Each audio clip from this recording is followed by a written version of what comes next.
Já, góða kvöldi, góður áhorfendur. Daginn heiti ég og með mér er hann Ingi Þór, blessaður Ingi.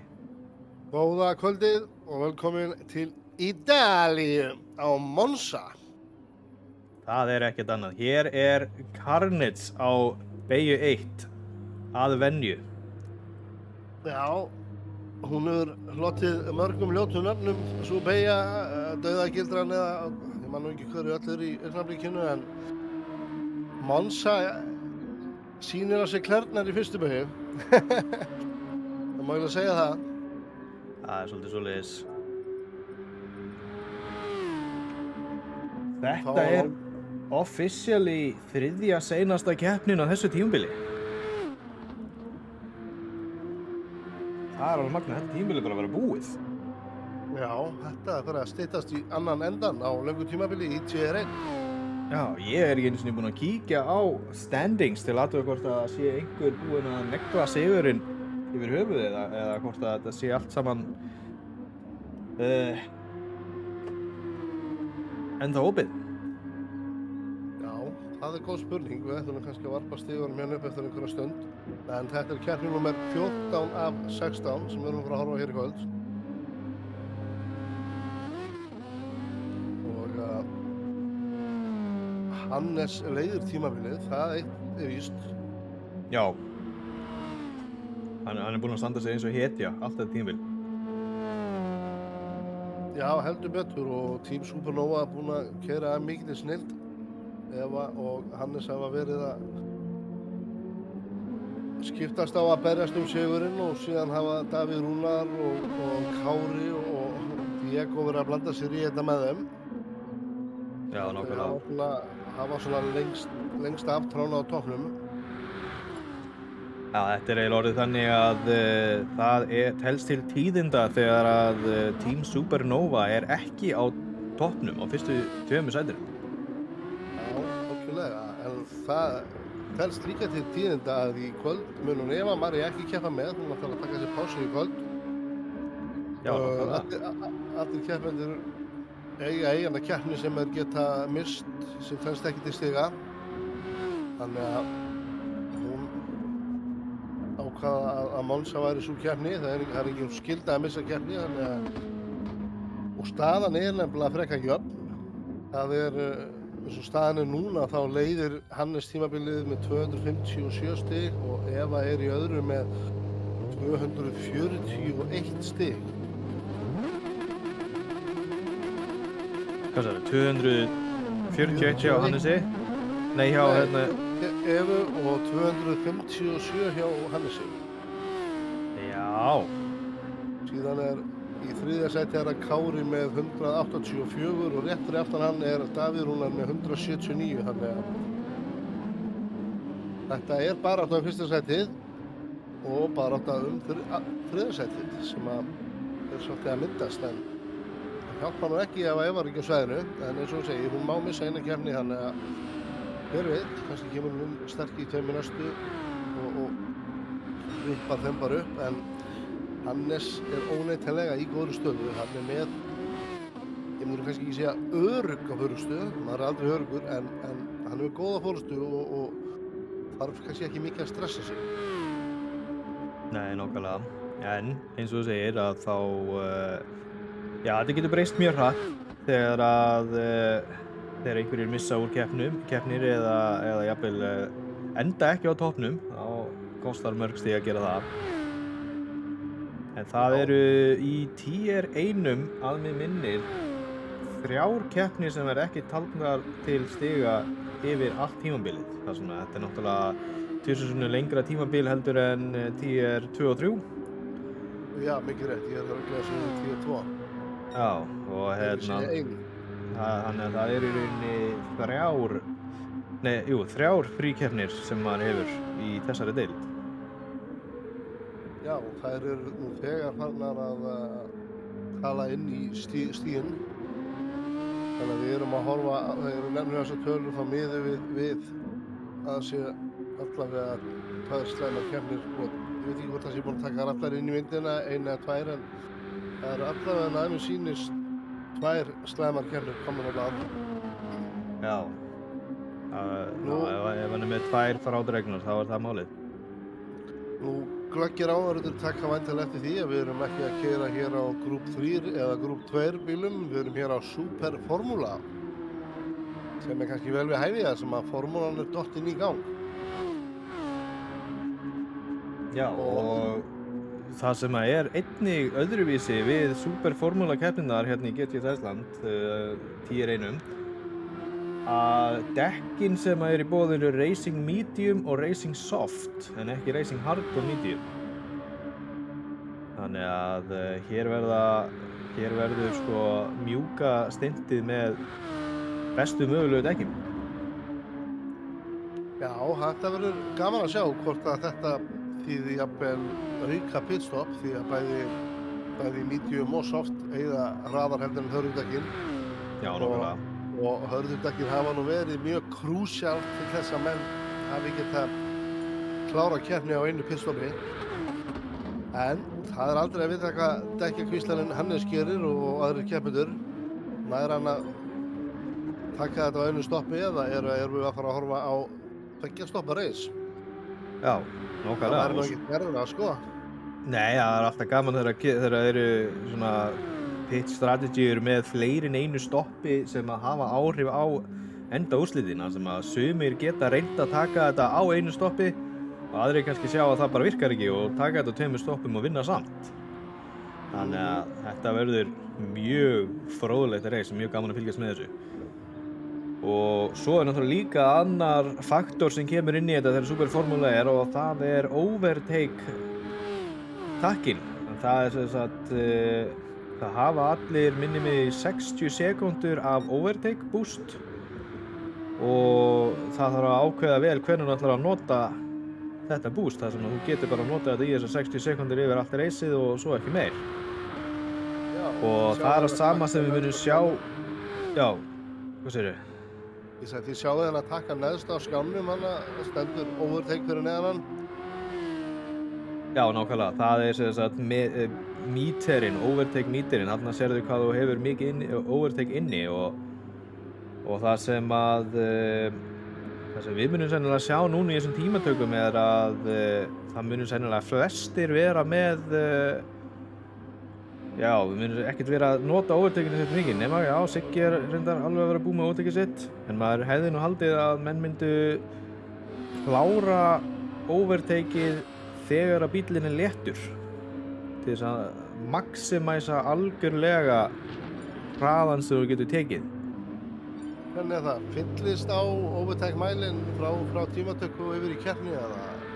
Já, það gerir það. Það gerir það. Þannig að menn geta bara kert með takkar í botn og reynum á hring og fengið svo bara áfyllingu. Já, það virkar þannig einmitt. Það fyllist á tankinn þegar reisið byrjar. Sama tíma þeir setja ný dekk og fylla bensíntankinn, þannig að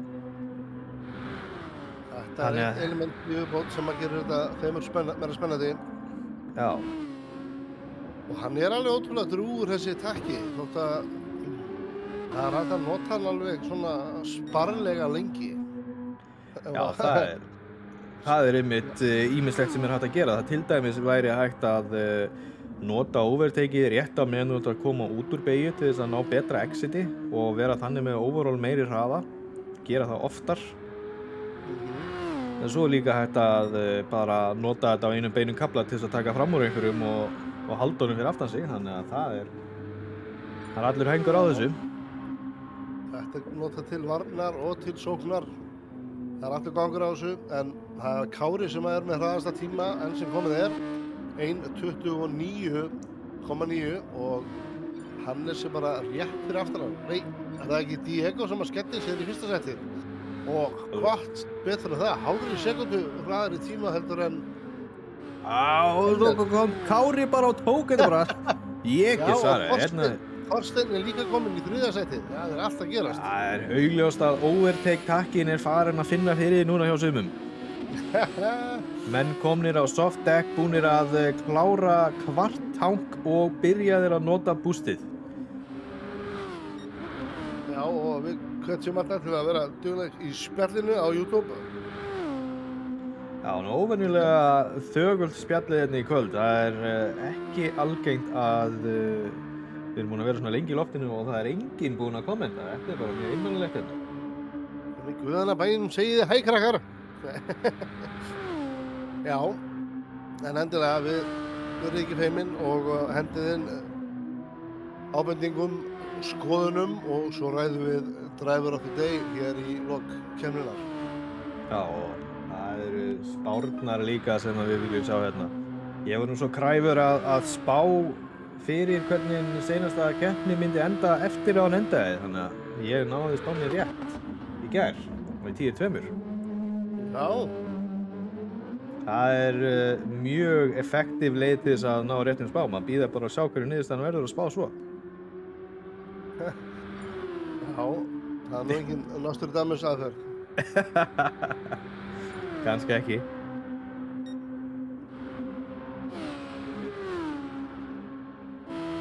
Best er ekki að gera það í lottó, náttúrulega.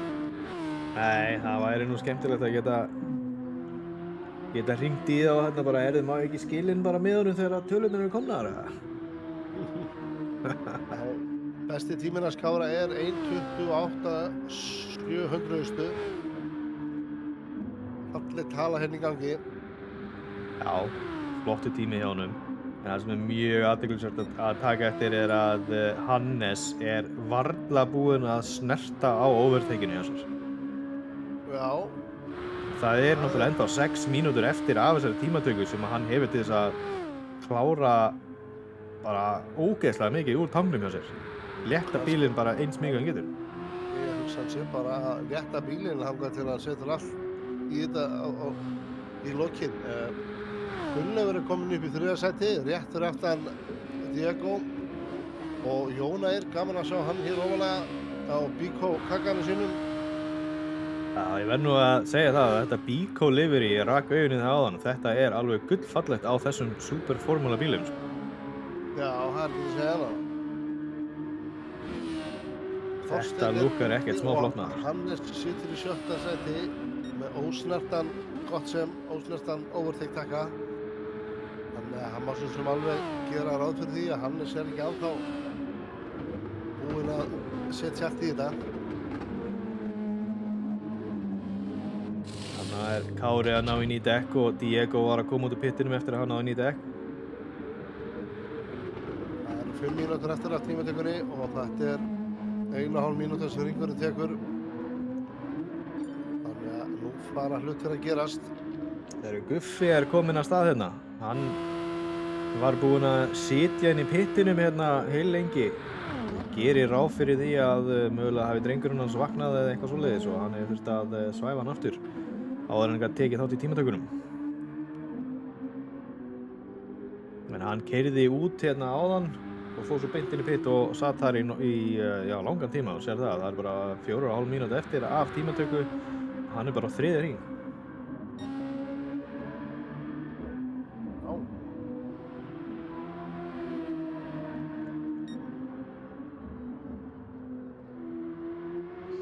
Nú er Hannes á outlapp.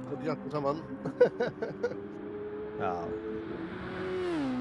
Nú er Hannes á outlapp og það verður gaman að fylgjast með þessum tíma með þessum hring hjá honum sem ég held að núna sé hann að fara að nýta þetta overtake sko. Það er þessi hringur eða næsti. Skulum sjá hvernig hann er á takkanum og hvað gerir sjá honum. Hann er, já, hann smeltar á hann. Hann er svolítið feiminn í takkan. Ekki núna. Núna ætlar hann að ná sér í góðan tíma. Hann er á fjólubláum, þetta byrjar vel.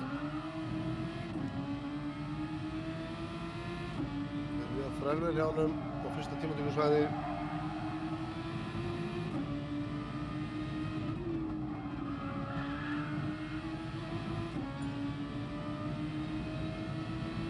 Ingólfs var stökk upp í 7. sæti.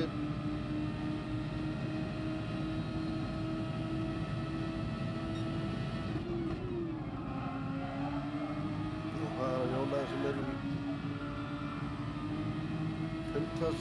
4. sæti, Þorsteinn í því 5.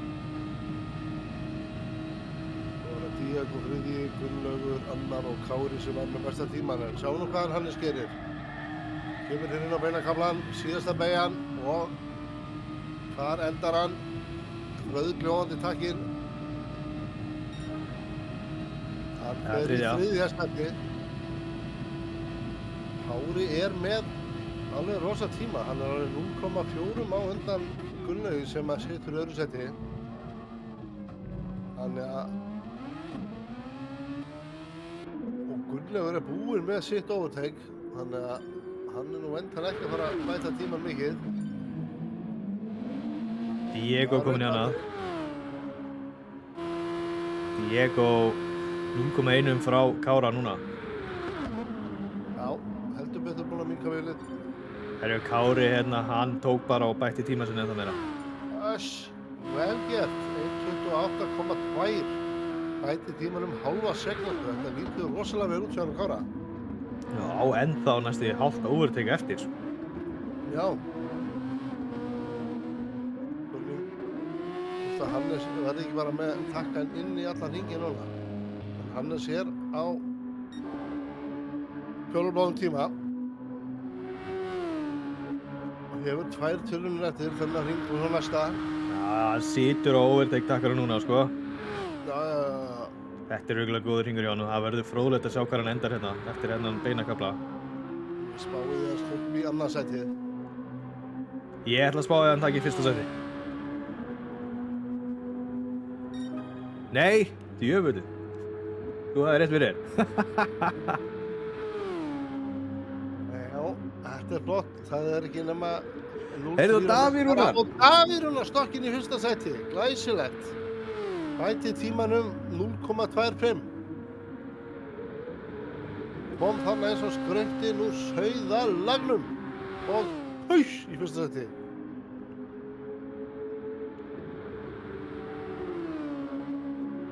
Já. Jón Ægir komin í þriðja fyrir ofan Hannes. Já. Það er mjótt á munum hérna og þetta segir bara eitt um mig. Það verður spennandi keppni framöndan. Það er spennandi reis. Það verður allt lagt í þetta og dekkja meðferð mun spila mikið inn í þetta. Hverjir ná að fara með dekkinu vel og hverjir spara overtake takkan og nota þegar þurfa að halda. Það er marga breytur inn í myndinni sem að geta haft áhrif á úrslitin og við erum hérna með það er ekki nema 1 sekúnd að fara fyrsta og í 7. sæti og þetta er bara mjög lítill munur frá 5. og upp í 1. sæti. Þannig að Hannes nær ekki að bæta sig. Já, þetta stefnir í hörkukeppni. Nú í þessari keppni mega þeir keyra á soft og 7 metrum dekkjum og það er spurningum á hvaða dekkjum ætla ökumenn að byrja.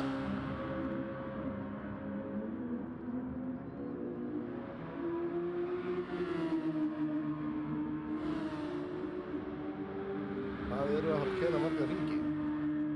38. 38, er það geranlegt á þess að fara tvisvar í pit, spyr ég nú bara. Ég varst það. Já, þetta gæti orðið 2 stoppa keppni. Þá mega þau væntanlega bara taka eina umferð á softdekkjum. Já, ég gerir ráð fyrir því að sé þannig. En eins og staðan er, þá lítur út fyrir að Davíð Rúnar sé hér á pól með 1.27.941. Glæsilegt. Já, og líka 0,3 frá Kára. Þetta er því líkur tími og því líkur árangur í honum. Það var eini sem að náði undir 1.28. Já, þannig að til hamingju með þetta og það er komin tími á race. Spennan í hámarki. Við erum stödd á legendary braut á Ítalíu, Monza. Hér hafa margar formúlukeppnir verið. Daniel Ricciardo og Lando Norris voru í fyrsta og öðru sæti hér, öllum á óveru í fyrra. Verður það Davíð sem kemur á óvart þetta skiptið eða verður það Kári? Það eru Það var Diego einmitt- eða Jónægir. Það var einmitt Jónægir sem að, þriðji. það var það sem að heimsmeistarinn keyrði ofan á Oj. Lewis Hamilton. Let's go racing, þetta er komið í gang. Kári náði lélegu starti og missir fram úr sér bæði Jónægi og Hannes. Hann var ekki nóg snöggur á línunni. Æ, Davíð Rúnar fyrir aðeins og vítt en nær að halda þessu. Jónægir að grípa fyrsta sætið. Það er að frella. Jónægir hefur innri línuna í næstu beygju. Já, hann er með innri línuna. Þetta er nýmjamt, hann og Davíð Rúnar. Og hvað kom inn í forustu? Velkomin aftur Jónægir. Og Hannes snýr. Öss. Hvað kom fyrir? Hannes farin út úr. Hörðu, við erum hérna í replay á Hannes. Já. Munum eftir því síðustu keppni, þá var ekkert að ganga hjá hann Jónægi, en það er víst allt að ganga upp núna. Hörðu, er þetta skemmt á hann? Hannes kom með skemmt á fyrsta hring og kom inn í seinasta sæti. Þetta byrjar ekki vel hjá Supernova. Úff. Annar liðsfélaginn ekki á svæðinu og hinn kom inn í síðasta sætið. Á meðan er Jónægir að leiða keppnina. Davíð Rúnar í öðru. Diego er að taka fram úr Kára í þriðja. Kári situr í fjórða sæti. Gunnlaugur í því fimmta. Dotti er í sjötta sæti. Guffi í því sjöunda. Þorsteinn er áttundi. Síðan er það Maggi Ingólfs. Síðan kemur Siggi og Hannes rekur lestina á skemmdum bíl. Kominn í pit. Ég skal segja ykkur það. Það er ekkert Þetta byrjar annað. með látum. Það er eins gott að það var ekki komin spámaður. Þetta lítur ekki vel út fyrir Hannes akkurat núna.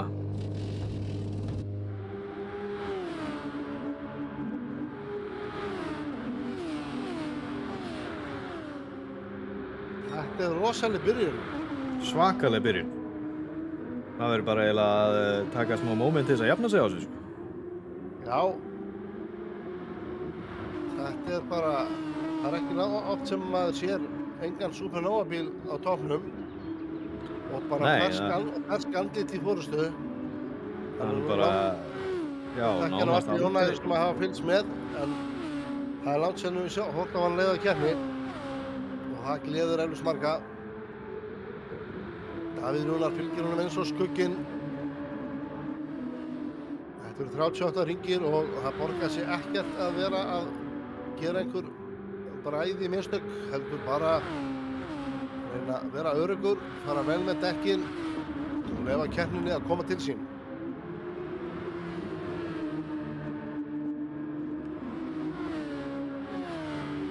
Það er akkurat svolítið svo bilið er bara að aukast að milli.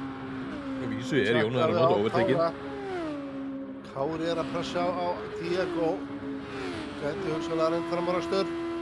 Diego er komin í varnarstöðu og verið inn í línuna. Glæsilega gert hjá honum. Og það er barátta á milli Guffa og Gunnlaugs þar fyrir aftan. Hart barist á fyrstu hringjum.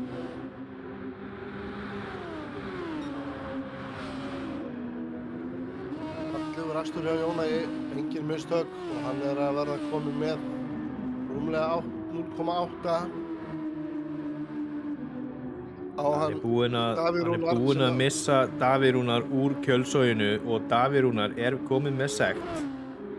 Þetta byrjar rosalega vel hjá honum.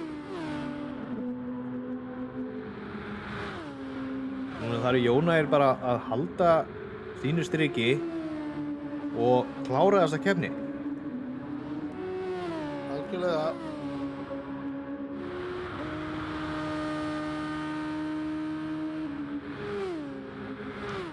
Það er Björgvin Freymóðs komin í spjallið, góða kvöldið, vinur, kæri vinur, velkomin í þessu útsendingu af PR1 keppni GTS Æsland.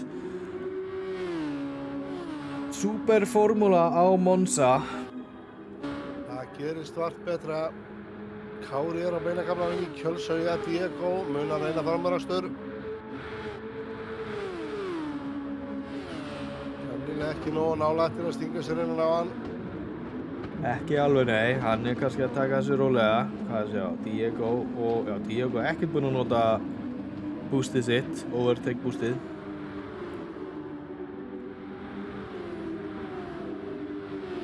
Gunnlaugur búinn að slíta Guffa frá sér, bilið hjá þeim komið yfir 1 sekundu. Og Guffi kom með 2,5 sekúndu í sekt og er alveg að fara að missa Dodda í kjölsóði hjá sér. Já, hann hefur verið eitthvað grófur á brautarlínunni. Það eru nokkrir staðir sem maður þarf að passa sig svolítið vel á. Þetta hljómar svolítið eins og hann hafi skorið fyrsta síkeinið nokkuð vel. Og Siggi ennþá að nota overtakeið, hann er búinn með helmingin overtakeinu sínu á 3. ring. Mér sýnist Davíð vera að fara hann að pressa svolítið á Jón Ægi núna. Hann er kominn í 0,3 eftir honum, það er kominn á beinakálfann. Mun hann skella sér í slipstrím og reyna framúrakstur. Fylgjumst með þessu. Jón Ægir keyrir hérna varnar línur. Já. Hér er vel varist.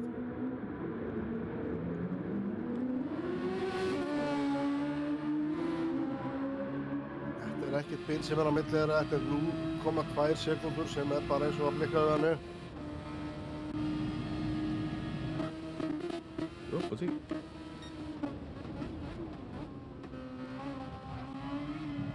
Hann er alveg verið búinn að missa sektina og leið að hann missi sektina þá hættu við að sjá bílinn kústa svona. Tíminn segir 0,0.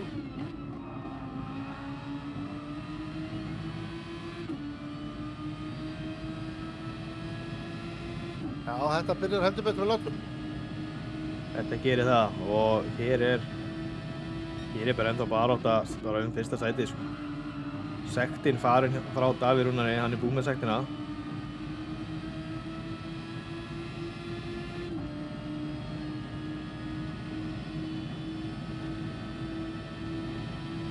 Þá núna læra hann að stilla sig upp fyrir beinakaflan. Útkeyslan úr síðustu beini. Skiptir miklu máli. Hann er í kjölsóinu. Það er ekki nema rétt rúmar 0,3 ára milli þeirra. Þetta geti verið góð staða til að reyna framúrakstur og hvað gerir hann? Það. Skemmtir sér innan á og kominn fram úr sýnist mér. Það er bara svoleiðis.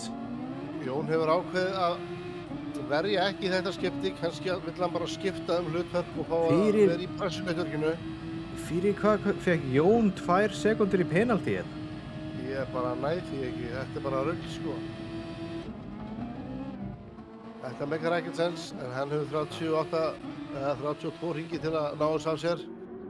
Þannig að þetta mun ekki saka. En já, þessi braut, hún er svolítið Ítalanir, þeir eru svolítið grófir á penaltís hérna. Ítalanir eru náttúrulega þekktir fyrir að vera mjög tilfinningasamir, þannig að þeir gefa bara refsingar eftir tilfinningu hérna. Æjæjæjæ, tutti frutti penalti. Já, nokkaðlega. Það eru kannski púlir að reykina á rauðum tarfari hérna. Já, það er örugglega eitthvað svoleiðis í gangi og hvorki Fiat né Ferrari á braut, þannig að það er bara ónýtt reis í þeirra augum. En nú verður gaman að sjá hvort að Jón Ægir náir ekki að liggja bara í skottina á honum Davíð Rúnar og halda pressinu á hann. Við það getur hann bæði sparað dekk og bensín með því að keyra aðeins slakkara og láta Davíð sjá pressuvinnuna. Þannig að, eins og segir sko, það er ekkert ólíklegt að hann hafi gert þetta svona, leyft þessi framúrakstur að eiga sér stað án þess að vera að verja of mikið því að það tekur á að verja og það er nóg eftir. Það er nefnilega málið.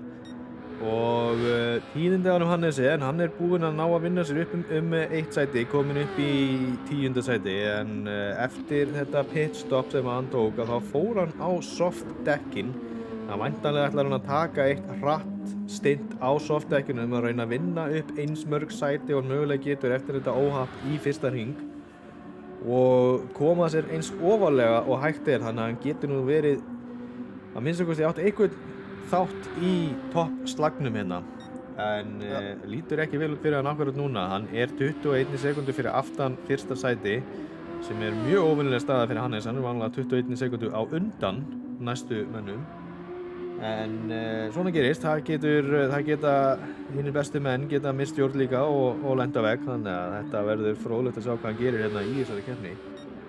Já, það er aðeins 2 ökumenn sem keyra á softdekkjum í augnablikinu. Það er hann umtalaður Hannes og Siggi sem að situr í 11. sætinu. Þannig að softdekkin er á botninum eins og staðan er. Og baráttan á fyrsta sætið er, já, hann er komið með 1,5 sekúndu í forskot á Jónægi, hann Davíð Rúnar, þannig að hann er búinn að losna við pressuna.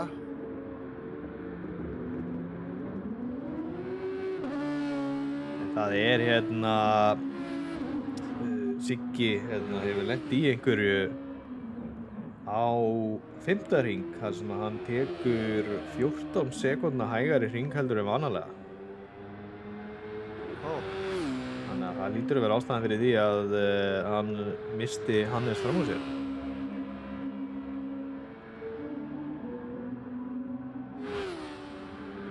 Það er einmitt hægt að sjá það að þessi mistök hans Hannesar á fyrsta hring kostuðu hann, já, ef það er eitthvað að marka þessa tíma hérna, þá kostuðu þetta 28 sekúndur.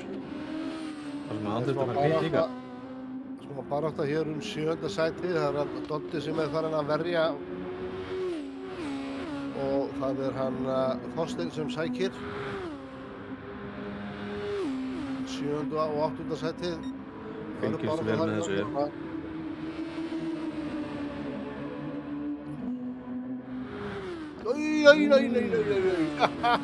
Tæpur. Það fáið sætt. Þetta var rosalega tæpt í ánum, sko. Vel gert hann á að halda þessu samt. Já, algjörlega. En hann misti hann smá fram úr sér við þetta. Tapaði smá dampinum og sem að gera það verkum að hann er nú ekki í kjölsvæginu eins og staðan er.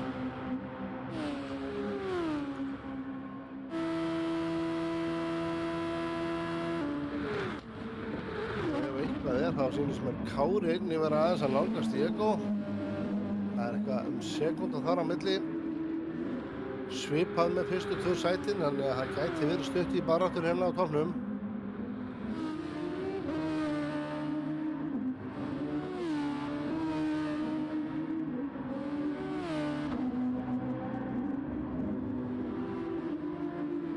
Við þyrftum að vera með þetta eins og þeir eru með þetta í formúlunni og svona. Við bara, þegar það er lítið að gera, geta sýnt hérna öll incidentin aftur og aftur og aftur. Já. Sýna Hannes keyra á vegginn aftur og sýna fram úr aksturinn á milli Jónægis og Davíð Rúnars. Save instant replay takkinn. Já. One day. One day. Þeir kannski gera eitthvað meir úr þessu í Gran Turismo 7. Helvíti daburt í þeim leik núna hvernig útsendingarstúkan er miðað við hvernig hún er í þessum leik. Hún er töluvert betri í þessum leik heldur en í 7-unni. Já, það er ennþá margt betra í sportinu heldur en 7-unni. Þótt 7-un lofi góðu á mörgum stöðum. Það er svona sitt lítið að hvoru.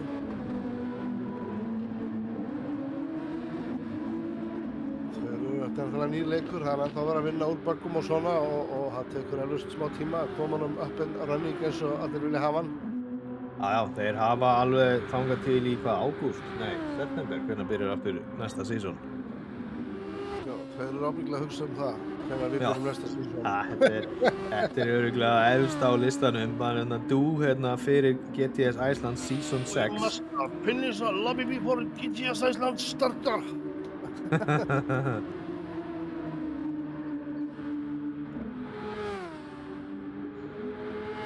Kári er komin í kjölsogið hjá Diego. Já, Það er pressa og Diego hefur bara ekki snert óteikt takkan ennþá. Það er Og nú, Kári Valla, hann er aðeins búinn að snerta hann en ekki mikið.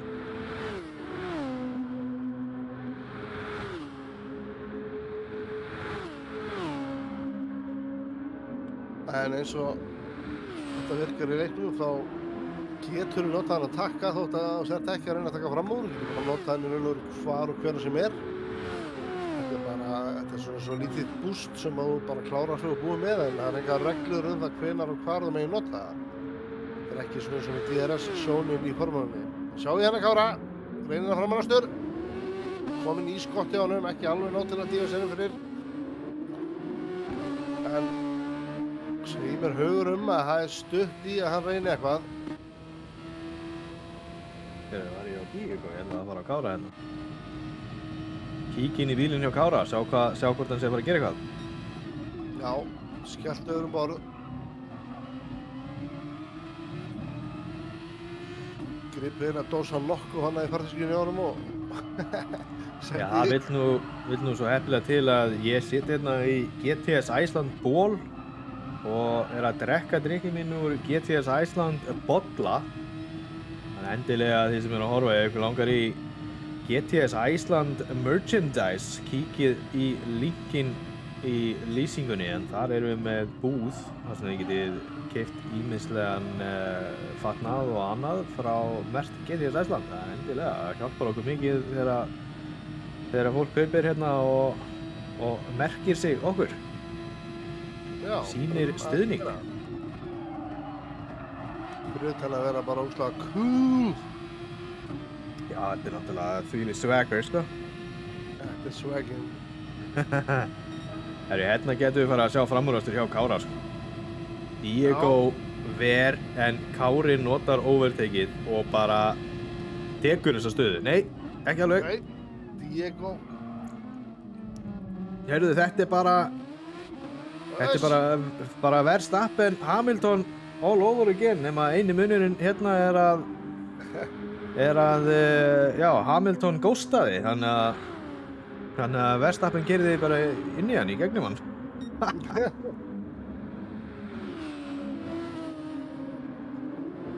Já, þetta var svolítið, ég hugsaði ef að þessar refsingar hefði ekki verið það, þá hefði Kári sennilega náð þessu sætið þarna, sko. Já, það er spurning. Hann liggur alveg í gearboxinu hjá honum. Já, hann er að einblína á þetta rigningaljós og sjá hvort hann kveikið það, sjá hvort það komið rigning. Hann reynir aftur framúrastur hérna. Hefur innlínuna og hvað? Já, hann er komið fram úr. Hann er komið fram úr en núna þarf hann að halda þessu. Diego er ekkert að nýta hennan overtake-taka. En hann þarf þess ekki þegar hann er með þetta slipstream. Það myndur alveg hjálpa, sko. Já, það hjálpar alveg vissulega, sko, en með hann er með slipstreamið og Kári er að nota overtakan sinn, þá er hann bara að stór græða hann Diego. Hann er að ná öllu speedboostinu án þess að nota overtakið. Hann tekur fyrir út á síðustu ringunum í staðinn. Sjáðu hérna, kominn upp á honum og fram úr. Úi, kontakt! Nei. Þetta er rétt svo slapp. Hann gaf hann og sætið hann tilbaka. Átti að sjá því að hann hafði farið í hann. Get ekki betur síðan. Hann tók ekstra víða beygju til að hleypa Kára aftur fyrir sig.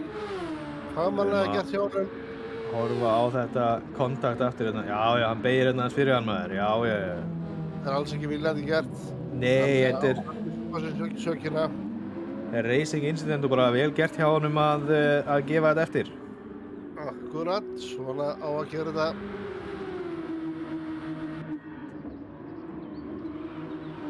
En það þýðir að Kári er komin aftur upp í 3. sæti. Og hann er núna að nota overtakið sig til þess að búa til bil hann á milli þannig að Diego geti ekki náð í kjölsogið. Já, hann er sniður að losna við hann úr draftinu svo hann geti fókusað meira fram á við. Það er hraða leiðin að horfa fram fyrir sig en að vera að horfa í speilin. Davíð Rúnar hérna alveg með þvílíkt reis, sko. Hann er komin hérna næstu 4,3 sekundum undan Jónæ. Já, Hann með einhverja raketu í raskatinu sem að hann hefur fundið hérna. já, hörku akstur hjá honum og glæslu akstur hjá Jónæi líka. Ég hef Já, verið til vissulega. að sjá hann berjast lengur, en það er nóg eftir. Við erum á hring 14 af 38. Og það er spurning, hvað náðu þeir að teygja medium tuttunar lengi? Doddi er hérna aftur, nei hérna Þorsteinn segir er aftur komin hérna í slaginn við Dodda. Er komin mjög nálægt, er með kjölsogið og gæti verið að fara að reyna framúrástur hérna næsta beinakafla. Já, saman hvað gerist. Þorsteinn er aggressífur ökumaður og lætur vaða ef hann sér opinn glugga. Hannes komin hérna upp í 9. sæti, hann er búinn að ná fram úr Magga og er bara að minnka bilið á milli sín og Þorsteins. Þannig að Hannes er að klifra upp stigan hérna. Við erum að 3,5 sekúnda sem að er frá Þorstein í Hannes, þannig að það er ekki langt síðan. Athyglisvert að fylgjast með því að þrátt fyrir að Hannes sé búinn að vinna sig upp hérna 2 sæti frá því að hann lenti á veggnum, að þá er hann ekki búinn að ná að nálgast hann Davíð Rúnar, en bilið er ennþá það sama nánast, aðeins meira jafnvel heldur en það var áðan á milli Hannesar og Davíð Rúnars. Já, það sýnir nú hvað Hannes er að, Davíð Rúnar er að keyra rosalega vel. Já, sérstaklega með við það að Hannes er á softdekkjum. Mikið rétt. Nú er bara spurning hvort að Kárin er eitthvað að byrja að sækja á Jónæi. Það eru tæpar 3 sekúndur í Jónæi frá honum Kára. Og frá Jónæi í Davíð Rúnar eru rúmar 4 sekúndur. Það er alls ekki langt hjá Gunnlaug líka, hann er 1,5 sekúndur fyrir aftan Diego. Þannig að það er alls ekki langt á milli manna hér á toppinum. Það er náttúrulega þannig sko, þó að þetta líti út fyrir að vera mjög lítið að gera á brautinni, þá er alveg allt að gerast þetta núna sko. Hér eru sekúndubrotin sem skipta málum sko. Algjörlega. Sjáum að Þorsteinn er aftur komin hérna í kjölsogið hjá Dodda. Það er eins og að Doddi sé búinn að vera að nota overtake til þess að halda Þorsteini fyrir aftan. Hann er alveg að vera búinn með overtake sitt, en Þorsteinn á nóg eftir. Hann á næstuði allan tankinn. Og bilið á milli Þorsteins og Hannesar er komið niður í 2,3 núna. Það var 3,4 á seinasta hring, þannig að það er allt að gerast hérna sko. Í lok þessa hring verður Hannes að blanda sér í þessa baráttu, vonandi kannski. Já, það geti gerst. Það geti bara vel farið þannig og Doddi geti enda sem sitting duck þegar hann er búinn með overtakið. Já. Hver veit? Það er engin leið að vita. Engin leið að vita. Hann er búinn að vera duglegur á overtakinu. Og svona sjá hvernig það skilar honum í seinni part keppninnar þegar hinn er eiga nóg eftir að það geti reynst honum erfitt. Já, það er einmitt málið. Það getur verið mjög sterkur leikur hjá mönnum að geima overtakeið þangað til þú ferð á softdekkin. Nýta það þá. Sjáum það bara að Hannes er varla búinn að nýta sitt overtake. Þrátt fyrir að hafa dottið þarna úr, 3. sæti niður í það 11. og búinn að vinna sig upp 2 sæti síðan þá að vísu. Já, á hraðasta hring líka, nákvæmlega. Þá fer Siggi inn í pit. Hans softdeck eru búin að hans mati.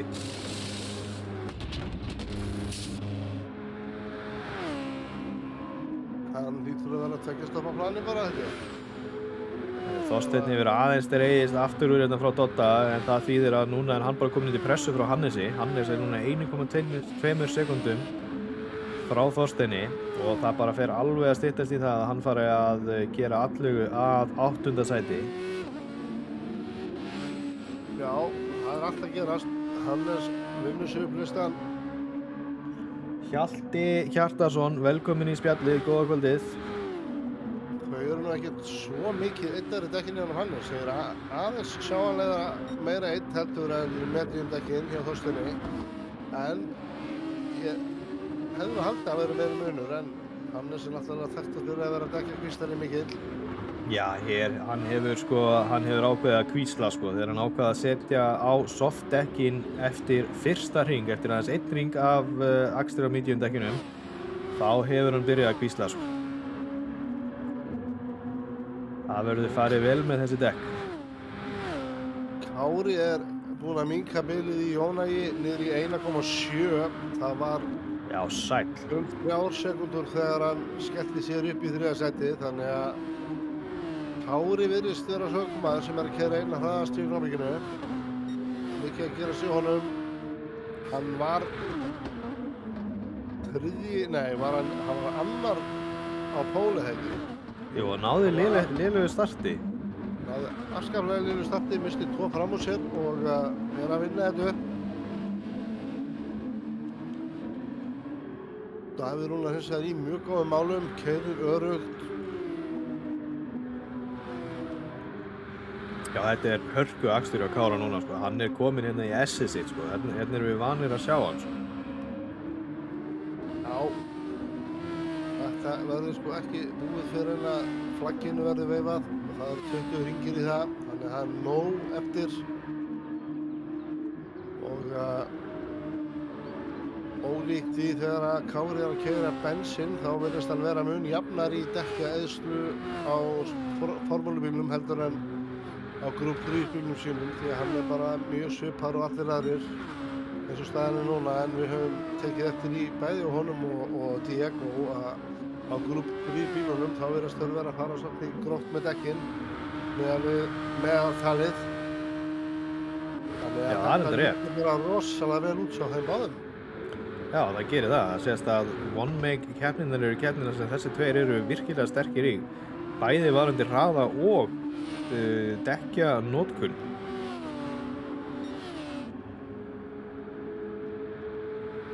Núna er Kári komin undir sekundu á milli hans og Jónairs. Þannig það er spurning hvort þessi hringur sé að fara að gefa okkur eitthvað aksjón eða jafnvel næsti. Já, við erum bara komin í þá stöðu að Jónair er farin að finna fyrir pressunni. Já. Hann er farin að vita af Kára hann fyrir aftan og áður langt líður þar að hafa áhyggjur af því hvort hann sé í slipstream eða ekki. Þá er fjandinn laus. Það er bara 1/10 sekundu sem að segja til það hvort hann sé í slipstream eða ekki. Ánlega. Hann er að keyra mjög stöðuga og jafna hringi hann Kári. Hann er búinn að vera að keyra síðustu hringi alla bara nánast á sömu sekundinni.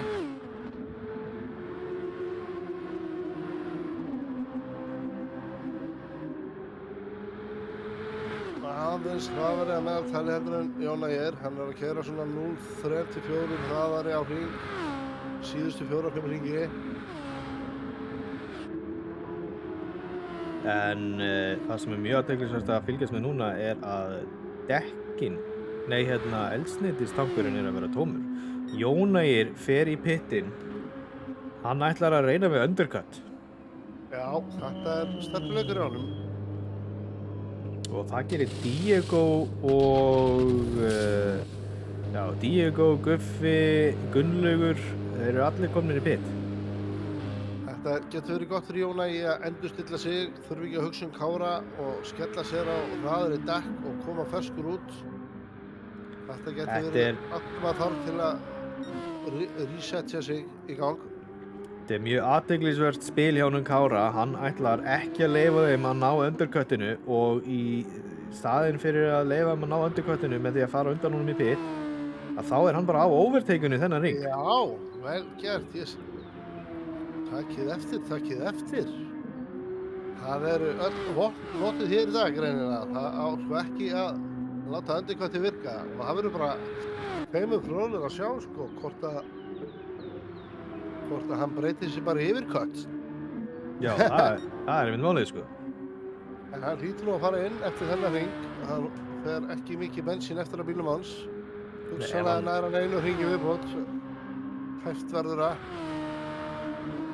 Það getur því að Hannes er komin í 3. sætið eftir allir þessir hinn í pittuð, sko. Já, svo við sjá hvað. Og Daði Rúnar komin í pitt og Kári fyrir pitt. Og það hljótu að fara að sjá Hannes fara inn í pitt líka. Hann á nú ennþá smá eftir að tanklum. Já, reyndar, hann getur tekið hringi viðbót. Jú, hann gerir það. Hann náttúrulega á einn pitt af eldsneyti eftir. Úr síðasta í fyrsta sæti. Provisional first. Já. Það er gaman að þessu, en fyrir ykkur sem voru að mæta skjánum þá lendi Hannes í mistökum á fyrsta hring sem olli því að þurfti að fara í pitt. Þannig að hann er, eins og staðinn er, búinn að keyra sig úr síðasta sæti upp í því fyrsta. En hann hangir nú ekki lengi á þessu fyrsta sæti því að hann þarf að fara í pitt eftir 1 eða 2 hringi. Davíð Rúnar kemur út í 4. sæti, Jónægir í 5. og Kári í 7. sæti. Kári er á undan Diego. Já, hann var komin undan Diego, þetta, já.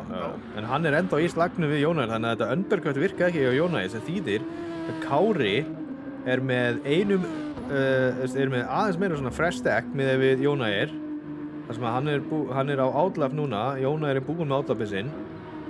En samt kostaði hann þetta eiginlega ekki neitt tíma. Kári náttúrulega eitthi svolítið af overtakeinu í eina hring, en þau komu bara nokkuð svipar út.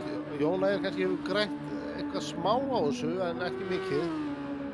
Því að, hann var að díla við það að vera með hugsanlega í draftinu þegar komin á beinakaflan, en er nú 1,5 sekúndu á Kára núna. Þannig að það gaf hann nú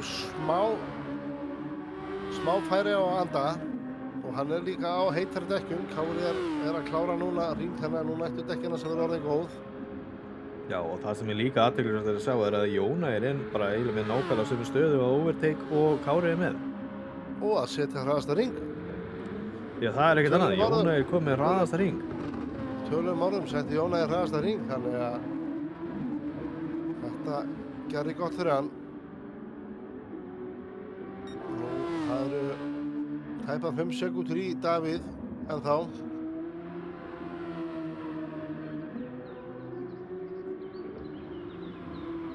Og þau eru mjög svipaðir á overtake Jónægir og Kári. Kári aðeins búinn að eyða meira. Þannig að nú er á dekkjum sem eru einum hringi ferskari, þannig að það er ekki mikið munur þar á.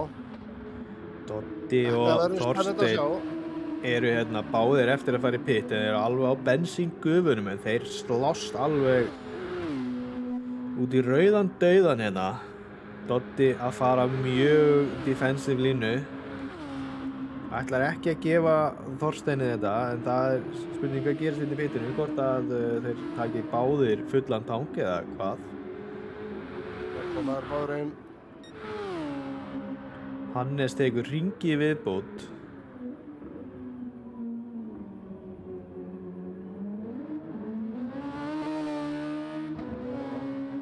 Jónægir heldur bilinu í Kára 1,4. Það er 5 sekúndur í Diego frá Kára, þannig að má ég að segja helsta baráttan eins og staðan er núna er Kári að sækja á Jónægi, en það er ekkert sjálfgefið í þessu, hann er 1,5 sekúnda í hann. Hann var farin að vinna tímann í lok stintsins á mediumdekkjunum og er að setja fjólubláðan hring núna, en Jónægir heldur sínu og er að keyra mjög hratt, þannig að bílið er 1,3. Þetta er hörku barátta hér í gangi. Davíð Rúnar er búinn að setja núna hraðasta hring sem að Jón Ægir tók áðan. Davíð Rúnar er búinn að bæta það hérna örlítið, hálfa sekundu eitthvað svoleiðis, tæplega. Nei, miklu meira það. Nei, 0,1 til 2 Já, bara eitthvað smáttir í sko. A little piece of a second. Þeir eru að sækja rosalega á Hannes núna. Hannes náttúrulega á softdekkjum, á slitnum softdekkjum. Já, hann verður að fara inn á næsta hring því að bensínið bara valla að duga hringi viðbót. Það er alveg rosalega mikið þannig sko. Bilið á milli Jón Ægirs og Kára núna búið að minnka tæpa hálfa sekundu á þessu hring. Þannig að Kári er núna farin að sækja aftur á Jón Ægir og Jón Ægir er farin að finna aftur fyrir því að vera með Kára hérna í kjölsóðinu nánast.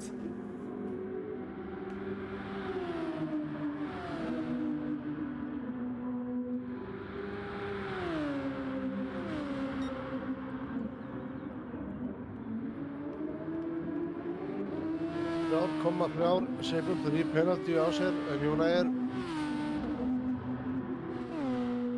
Bilið er aftur komið upp í 1,4. Þetta er fljótt að valka hann upp á milli.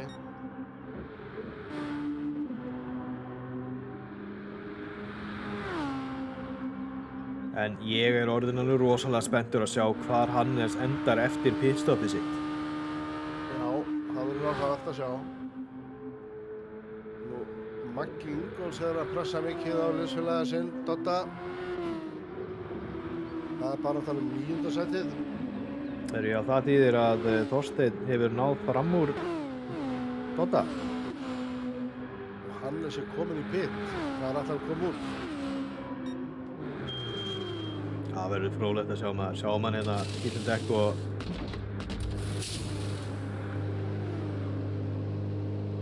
hann fer inn í pit með 0% eftir að bensíni sko. Hælirinn á 0. Pagamaður. Við erum út í 7. sæti. Eða hvað? Næralega handæg. Já, 7. sæti rétt á eftir Guffa. Guffi hins vegar á softdekkjum. Þannig að þetta verður smá brekka hjá Hannesi að berjast upp hérna aftur. Hann er náttúrulega á medium dekkjum þess að hann er búinn með softdekkin sín.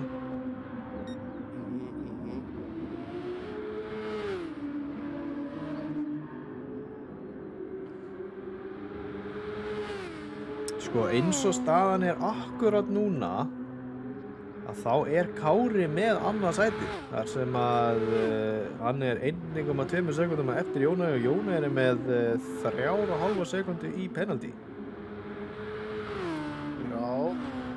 Líklegt að hann losi sig við þetta penalty Já, það gerist alveg klárlega. En ef þetta reis myndi klárast núna þá væri Kári með annað sæti. Mikið rétt. Þetta er svona, tíminn er búinn að vera að rokka frá 1 sekund upp í 1,4 svolítið hjá þeim og er í læralæginu núna. Þetta er að detti í 1 sekundu og það þarf ekki að komast í nema 0,75 en við minnir að þá er hann komin í kjölsókn.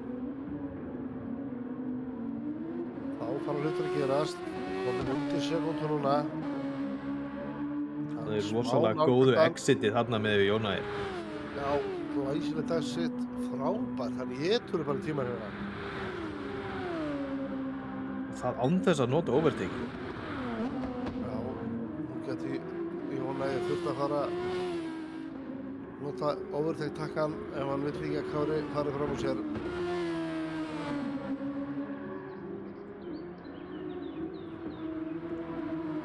Smá búst út í beygju hér og þar, getur ekki að stelling. Hún er Kári bara alveg í kjölsóðinu sko. Þetta er bara orðið pressa. Næsti beini kafli gæti verið tilraun til framúraksturs. Já. Ég hugsa að þegar við komin á startkaflan þá gæti eitthvað gerst. Já.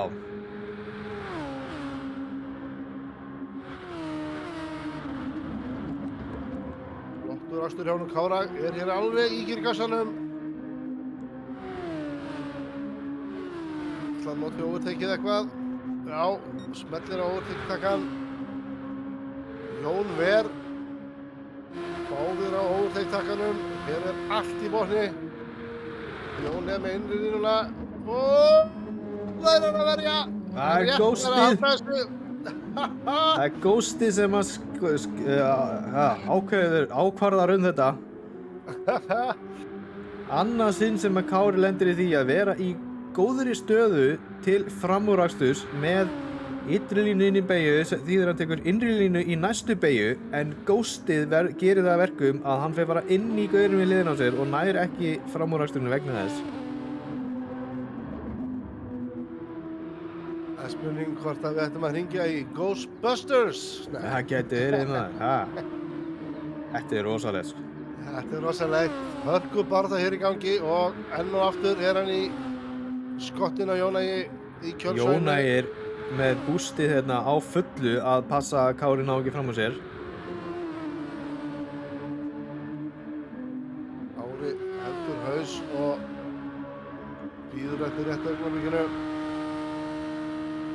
Fallegur Lokko Racing bílinn hjá honum. Mjög svo. Sektin er búin að minnka sekundu hjá honum Jónægi.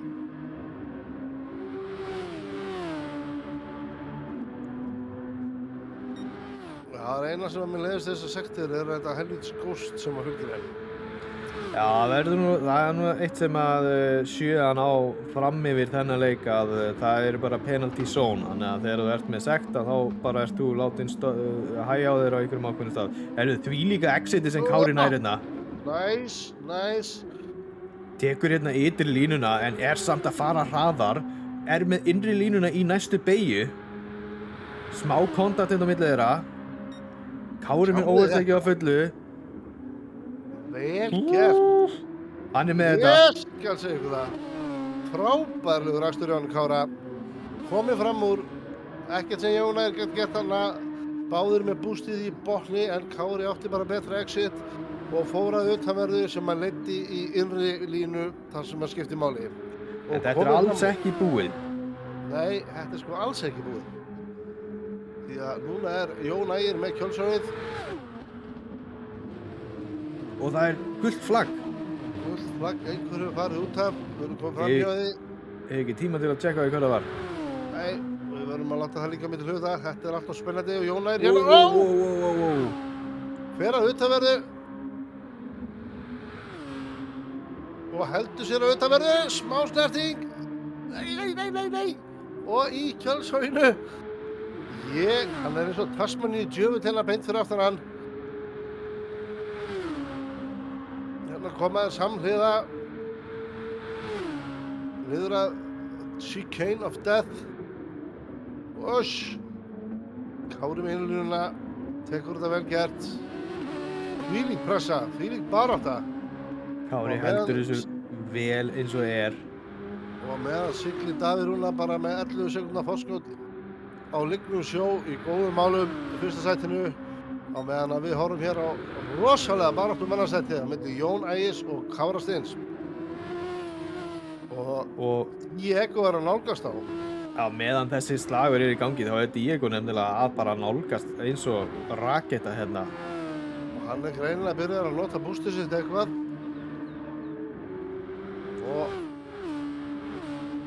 En Kári og Jónægir þarf að vera búnir með það, þannig að hann geti nú komið Diego vel ef hann nærði þeim á meðan þeir eru ennþá að berjast að eiga vel að bústinu ennþá inni. Það er ekki nema 3 sekúndur frá Diego í Jónægi. En Kári er aðeins búinn að ná að slíta Jónægi frá sér.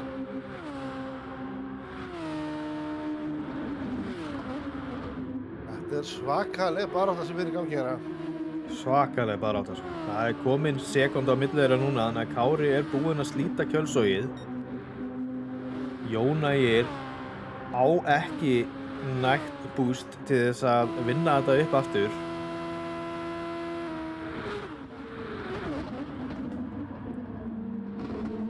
Það er bara að treysta á ökuhefni og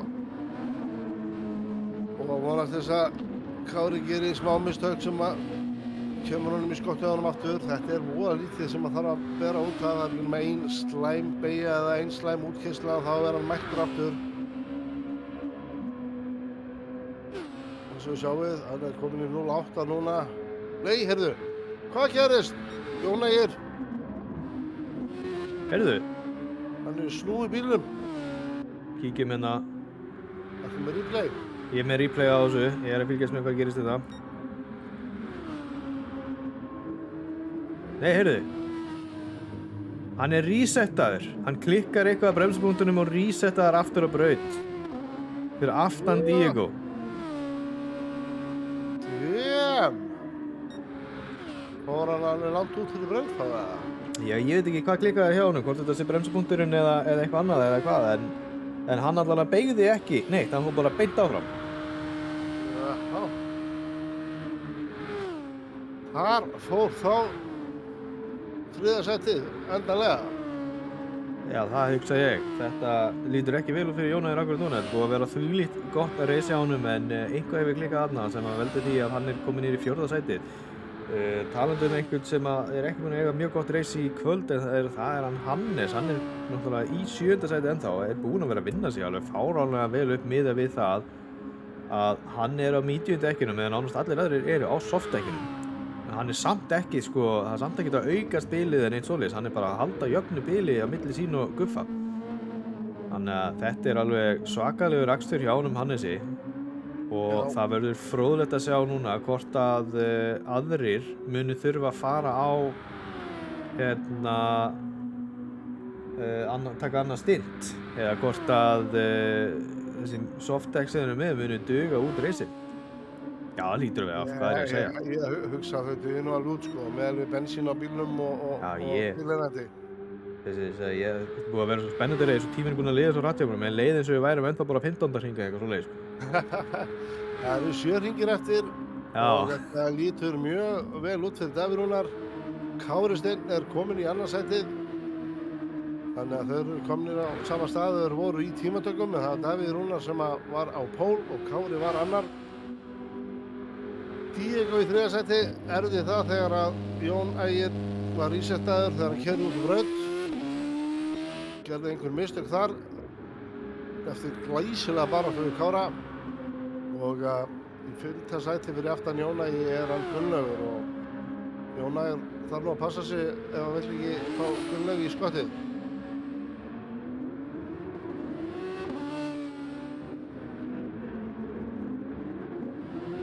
Já, skal segja ykkur það.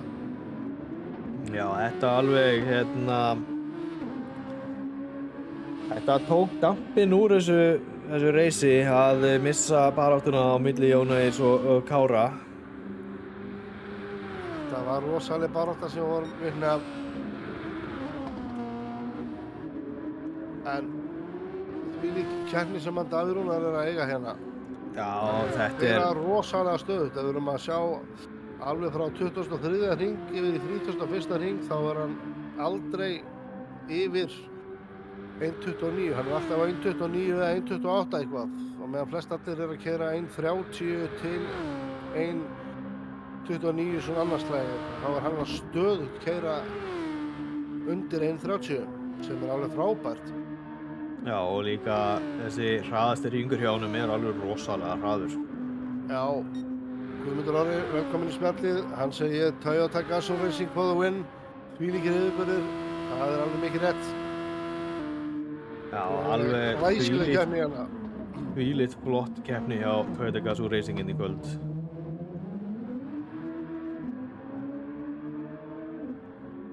Þetta er búin að vera yfirbörðarstur hjá honum.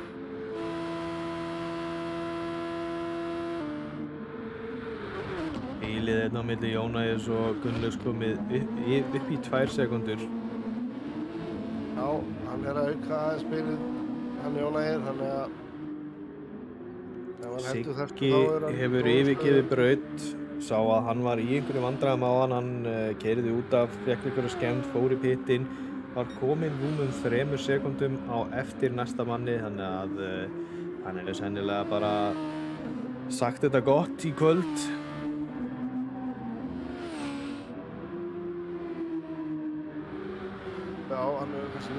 séu eitthvað Red Bull mechanical issues. Já, getur verið, aldrei að vita. Og Diego að setja fjólubláan tíma. Hann góður í keyrslu. Hann að halda því út. Hann að keyra mjög hratt núna en Diego. Það aðeins að minnka bilið í Kára en það kannski full til seint. Það ekki bara 5 hringir eftir.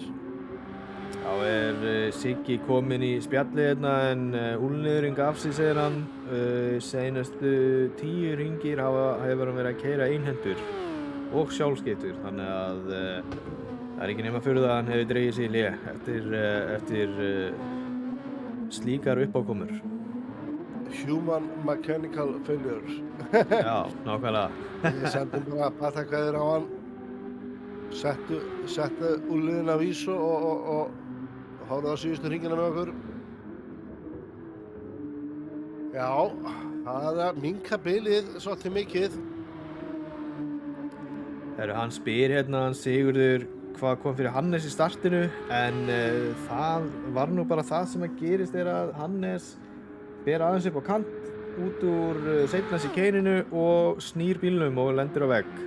Ég gat ekki séð á replayinu að það væri eitthvað kontakt á milli neins þarna. Sýndist þetta bara að vera pjúra driver error hjá Hannesi í þetta skiptið, en hann búinn að ná að toga þessu upp hérna frá 11. sæti upp í það 7. í þessari keppni og virðist alltaf halda því.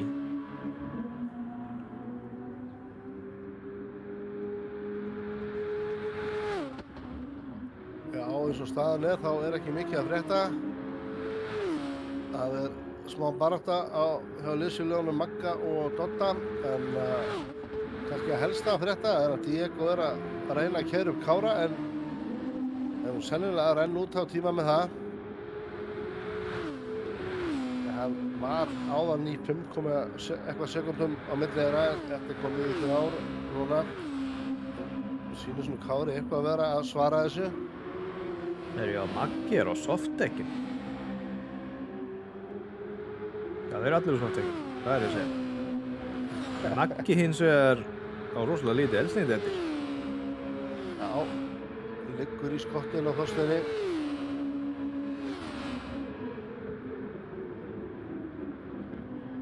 Það mikið mjúka menn á brautinni í dag.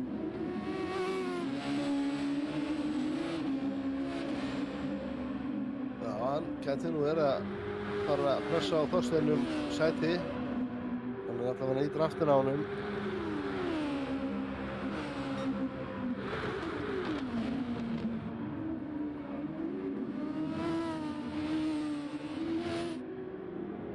Náði Þorsteinn alveg þvílíku exitið þarna út úr einu síkeininu og komið langt á undan núna, miðað við áðan. Segir ekki langt á undan, en hann losnaði við hann úr kjölsöðinu.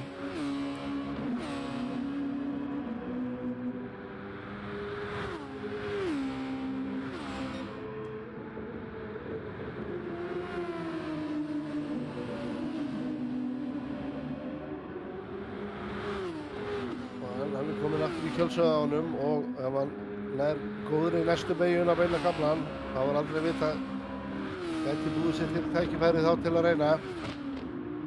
Eða hvað?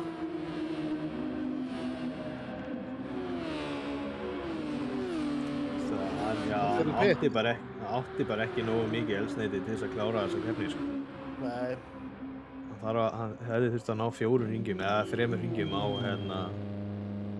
á bensíngufunum, sko. Það var bara ekki að fara að ganga upp, sko. Nei, heyrðu, og það fyrir Þorsteinn út af. Nei, hvað að frella? Það svo að kíkja með á Þorsteinn, númer 8.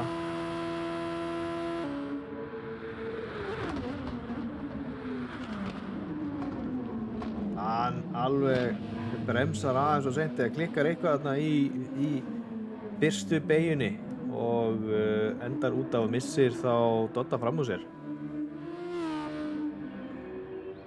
Eins og staðan þá virðist vera fátt framúrastur nema einhver fara að gera mistök. Þetta orðið svona þægilega dreift á milli ökumanna. Stærsta forskoti frá fyrsta í annað sætið en Davíð Rúnar, hann búinn að keyra þessa keppni eins og konungur. Hann búinn að eiga keppnina frá A til Ö og hann kannski spurningum að henda í smá pól. Já, er það ekki sniðugt hérna? Það er reyndar sko, Kári má líka eiga það að sko bilið á milli hans og Davíðs Rúnars áðan var 11 sekúndur. Það er komið niður í 9 núna. Fullt seint að gera eitthvað í því, en mögulega, þú veist, ef hann hefði aðeins meiri tíma, þá kannski gæti hann gert allavega að fyrsta sætinu, en Já, hugsanlega Davíð Rúnar segir líka bara að taka þetta örugt á síðustu hringjunum. Það er erfitt að segja þegar það eru svona lítið eftir að hringjum. já, og svona langt bil á milli. Akkurat. En þetta búið að vera glæsileg barátta. Við horfum á frábæra barátta milli Davíð Rúnars og Jón Ægis á fyrstu hringjunum. Og síðan vorum við með glæsilega baráttu á milli Kára og Jón Ægis. Diego er búinn að vera þarna í baráttu líka, þannig að einhver af þessum topp 4 mætti að vera ökumaður dagsins og ég held að ég gefi Davíð Rúnar bara mitt atkvæði. Já, ég held ég gera það líka. Mér finnst mjög líklegt að hann muni taka þetta, sko. Hann kemur hérna inn á síðasta hringinn. Einn hringur eftir.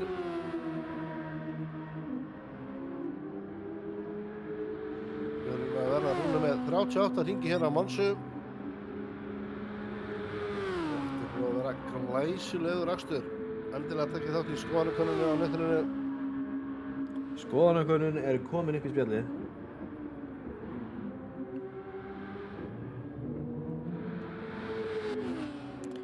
Það er að gangi í listarinn að vera vissum að sé ekkert að gerast. Nei, það er engin slagur í gangi okkur núna. Svo lengi sem allir halda sér á braut og halda höfði að þá er þetta loka niðurstaða. Já, smá logn hérna á síðustu 2 hringjunum eftir þvílíkt spennandi og nóga búið að vera að gerast í þessari keppni. Nákvæmlega.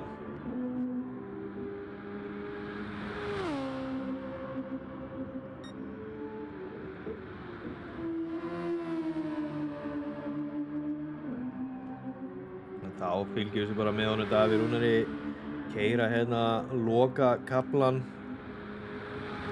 Keyri gegnum mark í fyrsta sæti, sigur fyrir Toyota Gazoo Racing Iceland. Já, þetta er búið að vera stórkostlegur akstur hjá honum í dag og hann verðskuldar hennan sigur algjörlega og einnig fær hann 71% atkvæða í ökumaður dagsins, þannig að til hamingju með það, Davíð Rúnar.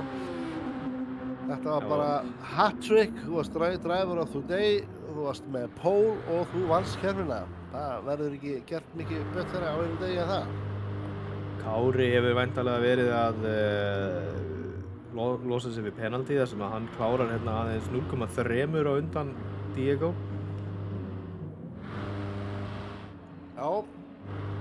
Þar hafið þið það og Hannes endar í 7. sæti frá því að þurfa að vinna sig upp út í síðasta eftir að hafa gert afdrifarík mistök á fyrsta hring þar sem hann skemmdi bílinn og þurfti að fara í pit. Þannig að það var nóg að vera í þessari keppni.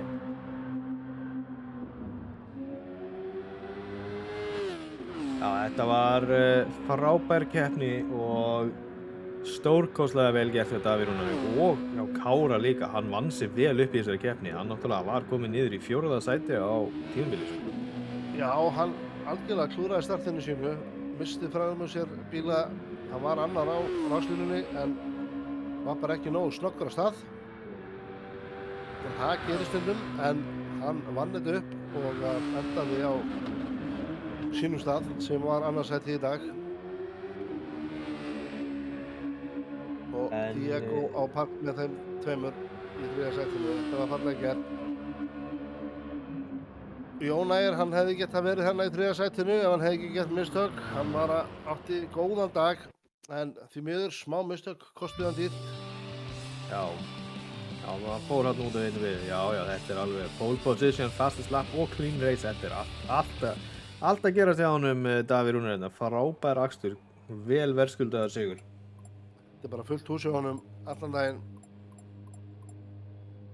Já, þetta var bara, ég held ég þurfa að jafna mig, maður er búin að vera hálf veikur að lýsa þessu og þetta tekur óvennilega á, sérstaklega þegar góð keppni, þannig að svo er bara næsta keppni, Já, eftir 2 næsta vikur. keppni er hvað á í Yamagiva eða ekki? Nei, byrju, nei, hvar var hún aftur?